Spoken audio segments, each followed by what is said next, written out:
Hindi may tatanggi na itong Golden State Warriors ay kabilang sa mga mainit na team ngayon sa NBA. Subalit masusubukan ang kanilang kupunan sa kanilang susunod na tatlong mga laban. Laban sa Boston Celtics, laban sa Cleveland Cavaliers at laban sa Oklahoma City Thunder. Tatlong magkakaibang kupunan ang kanilang kakalabanin, ang defending champion na syempre magaling. Kanilang sasagupain dyan sina Jason Tatum and Jaylen Brown kasama yung malakas na bench ng Celtics.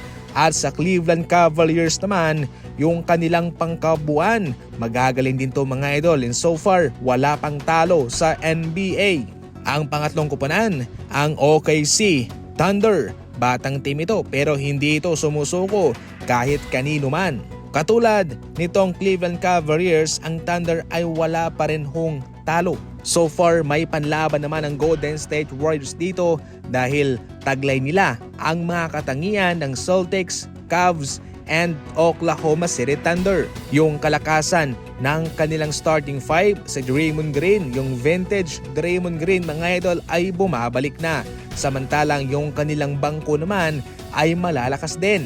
Kabilang sila mga idol sa top bench na malalakas ngayon sa NBA. Pangatlo sila sa ranking. Hindi rin naman sa ngayon pagod itong sa Stephen Curry at palaging nasa tamang kondisyon ang kanyang pangangatawan dahil yan sa naibibigay na quality minuto at numero ni Buddy Hield sa Golden State Warriors. Kung noon ay nag-average ng 32 minutes per game si Steph, ngayon nasa 24 to 25 minutes na lamang. Sa kabuuan, kahit na mayroong panlaban itong Golden State Warriors, syempre hindi pa rin natin isasarado ang posibilidad sa Oklahoma City Thunder, sa Boston at sa Cavaliers dahil sila'y malalakas din. Magkakalaman lang to mga idol. Sa naging talo ng Lakers laban sa Pistons, mayroon silang malaking problema at heto mga idol ang dapat nilang masolusyonan para maiwasan sa hinaharap ang mga ganong pangyayari. Una, kapos ang kanilang bangko sa scoring mga idol. Sa ating nakarang balita, ang Lakers ay ang panghuli kulilat sa power rankings sa bangko. Nag-combine lamang ng 10 puntos ang mga bangko ng Lakers mga idol versus Pistons. Hindi sapat yun para matulungan sina Anthony Davis and LeBron.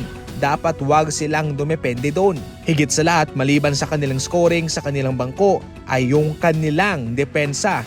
Marami silang ibinigay na offensive rebounds para sa Detroit Pistons. Yun ang mga factor na siyang nagpatalo sa kanila at kaya para maiwasang mangyari yun ulit ay dapat nilang baguhin, i-improve yung kanilang bangko mga idol. Dahil kung sila'y nahirapan man sa Pistons, siguradong sila'y mahirapan din sa mga contender na kupunan sa NBA.